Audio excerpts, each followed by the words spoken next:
आज हम बायो का सेकंड चैप्टर स्टार्ट करेंगे। पुष्पी पादपों में लैंगिक जनन, sexual reproduction in flooring plants.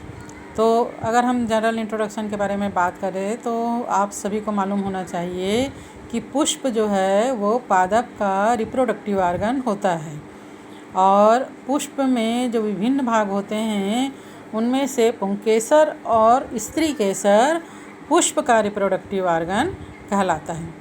स्त्री केसर मतलब मादा जननांग और पुंकेसर मतलब नर जननांग। तो आज इन सभी के बारे में हम स्टडी करेंगे। पुष्प हम अपने चारों ओर जो पुष्प देखते हैं उनमें विभिन्न रंग के चटकीले, छोटे बड़े, और उनमें विशेष गंध या सुगंध होता है। एक्चुअली पुष्प में पाए जाने वाले ये रंग और गंध जो हैं उनको सेक्सुअल रिप्रोडक्शन में सहायक होते हैं।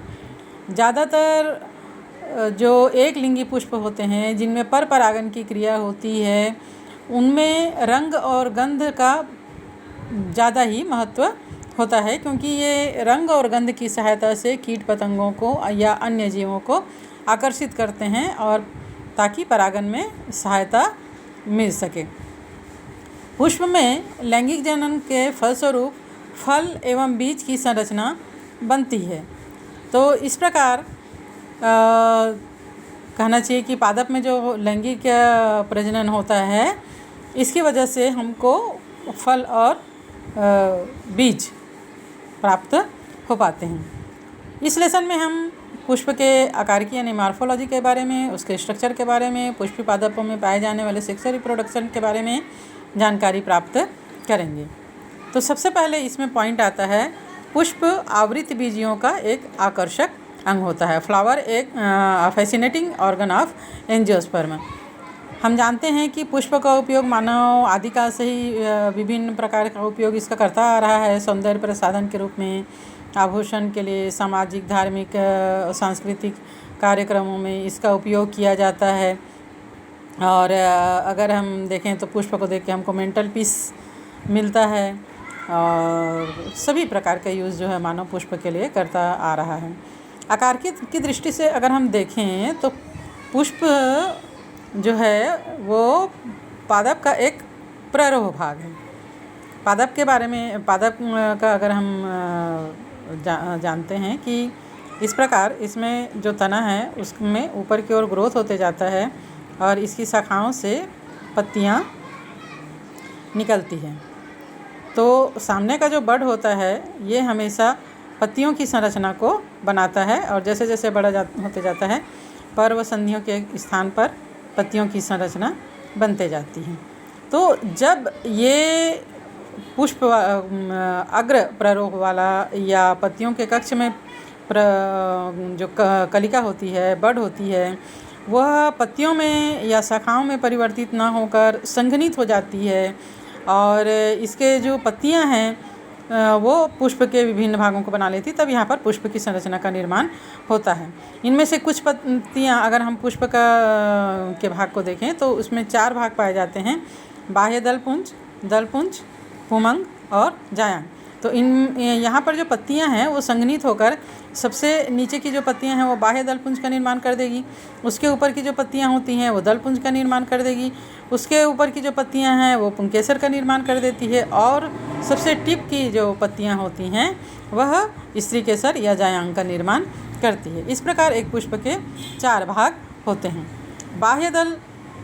बाह्य दलपुंज और दलपुंज जो है वो पुष्प के लिए प्रोटेक्शन का काम करते हैं। बाह्य दलपुंज हरा भी होता है। बाह्य दलपुंज जब हरा होता है तो प्रकाश संश्लेषण का काम भी कर सकता है और इस प्रकार पुष्प के लिए भोजन उपलब्ध कराता है।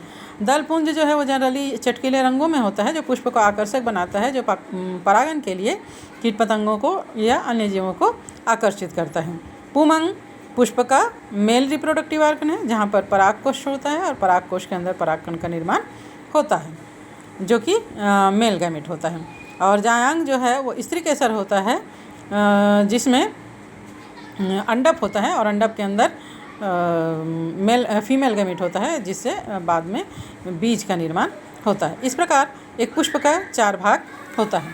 पुष्प की संरचना को अगर हम देखें, यहाँ हम देख रहे हैं सबसे जो नीचे का भाग है, ये जो भाग है एक डंडी के द्वारा, एक वृंत के द्वारा पुष्प अपने शाखा से या जहाँ भी लगा है, या तो पत्ती के कक्ष वाले भाग में लगा रहता है या तने के अग्रस्त भाग में लगा रहता है, तो ये जो है वो वृंत होता है, पुष्प वृंत कहलाता है। इसके बाद ये जो है ये बाह्य दल हैं जो पुष्प को बाहर से प्रोटेक्ट करके या पुष्प के अंदर के जो अंग हैं उनको प्रोटेक्ट करके रखता है। ये जो है ये दल वाला भाग है ना, पंखुड़ी वाला भाग, जिसको हम आम भाषा में पंखुड़ी कहते हैं। तो ये दल वाला भाग है जो कि रंगीन और आकर्षक रूप में होता है। ये जो दिख रहे हैं ये पुंकेसर है, मेल रिप्रोडक्टिव आर्गन, और ये जो दिख रहा है वो स्त्री केसर, फीमेल रिप्रोडक्टिव आर्गन होता है ना। यहाँ पर ये जो है वो बीजांड कहलाता है, अंडक, अंडाशय, और ये वर्तिका एंड देन वर्तिकाग्र। इस अंडक के अंदर या बीजांड के अंदर ही बीजों का निर्माण होता है। अब हम चर्चा करते हैं पुष्प के मुख्य कार्य के बारे में। पुष्प का क्या क्या कार्य है, पुष्प जो है वो पौधे के लिए और बाकी सभी के लिए क्या किस प्रकार उपयोगी है। तो सबसे पहला तो है पराग और अंडों का उत्पादन करता है।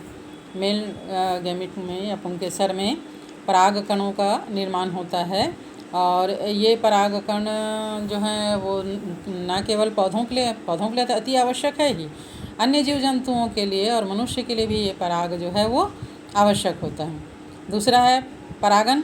जब पराग कोश के अंदर पराग कणों का निर्माण हो जाता है तो ये पराग कण फीमेल गैमेट यानी स्त्री केसर के वर्तिकाग्र तक पहुंचाया जाता है। इस क्रिया को परागन कहते हैं। पुष्पों में 2 प्रकार के परागन हम पढ़ेंगे, स्वपरागन और परपरागन। अब अगर पुष्प के द्वारा ही परागकण को पुष्प के वर्तिकाग्र तक पहुंचाया जाता है तो उसे स्वपरागन कहते हैं, और अगर अन्य जीवों के माध्यम से या अन्य माध्यमों से परागकण स्त्री केसर के वर्तिकाग्र तक पहुंचाया जाता है तो उसे परपरागन कहते हैं। तीसरा हम पढ़ेंगे निषेचन, फर्टिलाइजेशन। पराग कणों का अंडाशय में जो बीजांड होता है उसके साथ फर्टिलाइजेशन किस प्रकार होता है, ये फर्टिलाइजेशन के अंतर्गत हम पढ़ेंगे। फर्टिलाइजेशन के फलस्वरूप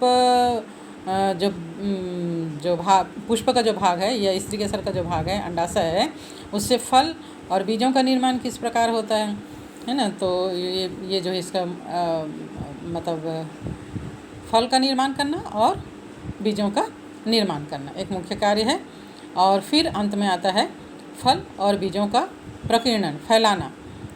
चूँकि पुष्प जो है वो पौधों का रिप्रोडक्टिव आर्गन है जिसके फलस्वरूप फल और बीजों का निर्माण होता है, और इसी बीज के अंदर पौधे का अनुवांशिक गुण छुपा होता है, और इस बीज के अंकुरन के फलस्वरूप उसी पौधे के समान एक नए पौधे का जन्म होता है। यानी ये अनुवांशिक इकाई इसके अंदर छुपी रहती है, तो जिससे पौधे का अस्तित्व बना रहता है। तो फलों और बीजों का प्रकीर्णन जो है वो एक महत्वपूर्ण प्रक्रिया किसी भी पौधे को बचाए रखने के लिए होता है।